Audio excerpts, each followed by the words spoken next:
For this lesson, we will be using a simulation.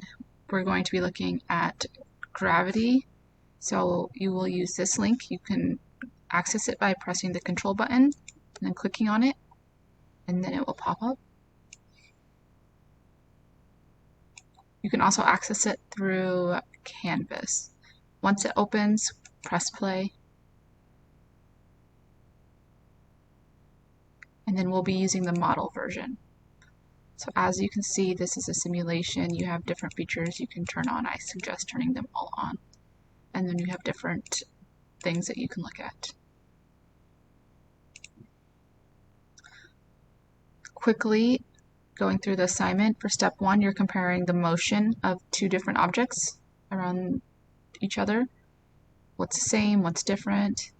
Step 2, we're going to start learning about gravity. So turn gravity on, turn it off, draw. Again, to draw, you can click up here and press draw. Choose your drawing item. And then if you want to quit drawing, press select, and it will take you back to the typing.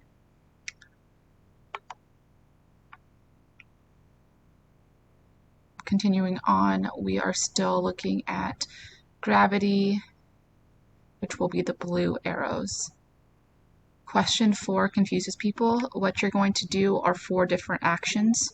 You can do anything you want. Put them close, put them apart, change their masses. From there, you will decide if the gravity increases or decreases, and then mark that in the table.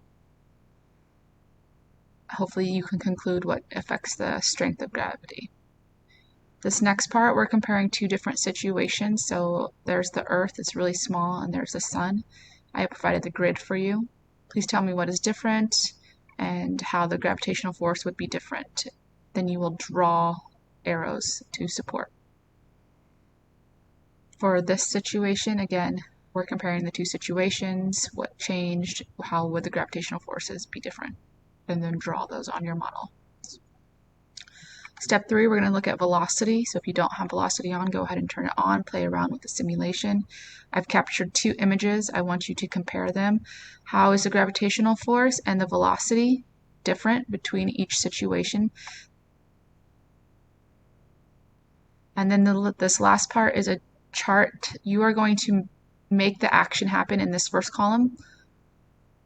In the second column, explain what you did to do that. In the third column, draw. Please draw what it looked like before and then after you did the action. And then in the last column, go ahead and explain how the velocity and gravitational force were affected.